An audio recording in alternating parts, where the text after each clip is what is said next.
Halo semuanya, perkenalkan nama saya Maharani dengan NIM 23093116378. Di sini saya akan membahas sumber dan asas hukum. Yang pertama itu adalah sumber hukum. Pengertian sumber hukum. Dalam buku Pengantar Ilmu Hukum oleh Tami Rusli, secara umum sumber hukum adalah segala sesuatu yang telah menimbulkan aturan-aturan yang telah mempunyai kekuatan yang bersifat memaksa. Artinya, jika dilanggar akan mengakibatkan sanksi yang tegas dan nyata. Sementara menurut Rahman Syamsuddin dalam buku Pengantar Hukum Indonesia, sumber hukum dapat diartikan sebagai bahan-bahan yang digunakan untuk dasar oleh pengadilan dalam memutuskan suatu perkara. Yang kedua, ada jenis sumber hukum. Sumber hukum terbagi menjadi dua jenis, yaitu material dan formil. Yang pertama adalah sumber hukum material, adalah tempat di mana materi hukum itu diambil.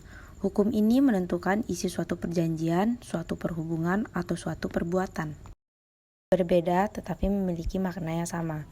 Literatur lain lagi menjelaskan bahwa sumber hukum material adalah beberapa faktor yang dianggap dapat menentukan isi hukum. Faktor yang dimaksud adalah faktor ideal dan faktor real. Faktor ideal adalah beberapa patokan yang tetap tentang keadilan yang harus ditaati oleh para pembentuk hukum. Sedangkan faktor real adalah hal-hal yang benar hidup dalam masyarakat dan merupakan petunjuk hidup bagi masyarakat yang bersangkutan. Yang kedua adalah sumber hukum formil. Sumber hukum formil adalah sumber hukum yang ditinjau dari segi pembentukannya. Dalam sumber hukum formil ini terdapat rumusan berbagai aturan yang merupakan dasar kekuatan mengikatnya peraturan agar ditaati masyarakat dan penegak hukum. Sumber hukum formil merupakan tempat atau sumber dari mana suatu peraturan memperoleh kekuatan hukum. Ini berkaitan dengan bentuk atau cara yang menyebabkan peraturan hukum itu berlaku. Sumber hukum dalam arti formil ini secara umum dapat dibedakan menjadi undang-undang, kebiasaan dan adat, traktat, jurisprudensi, dan pendapat ahli hukum terkenal. Selanjutnya ada asas-asas hukum.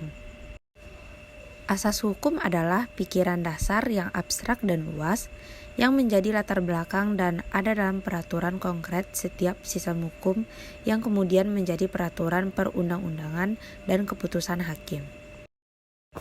Pada dasarnya, terdapat 3 asas hukum yang digunakan untuk menyelesaikan pertentangan atau konflik antar peraturan perundang-undangan, yakni yang pertama ada asas lex superior derogat legi inferiori, yang kedua ada asas lex specialis derogat legi generali, yang ketiga ada asas lex posterior derogat legi priori.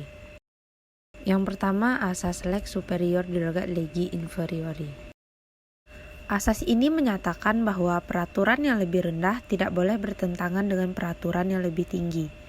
Dengan demikian, peraturan yang lebih tinggi akan mengenyampingkan peraturan yang lebih rendah. Asas ini hanya berlaku terhadap 2 peraturan yang secara hierarki tidak sederajat dan saling bertentangan. Contoh dari asas ini adalah putusan Mahkamah Agung nomor 68 2019 yang menyatakan pasal 2 ayat 1 dan ayat 2 Peraturan Bupati Kepulauan Aru nomor 53 tahun 2018 bertentangan dengan peraturan perundang-undangan yang lebih tinggi. Selanjutnya asas lex specialis derogat legi generali. Asas ini menyatakan bahwa peraturan yang lebih khusus mengesampingkan peraturan yang lebih umum. Asas ini hanya berlaku terhadap 2 peraturan yang secara hierarki sederajat dan mengatur mengenai materi yang sama. Contoh dari asas ini adalah misalnya mengenai pidana pokok dan pidana tambahan bagi anak pelaku tindak pidana. Dan yang terakhir ada asas lex posterior derogat legi priori. Asas ini berarti peraturan yang baru mengesampingkan peraturan yang lama.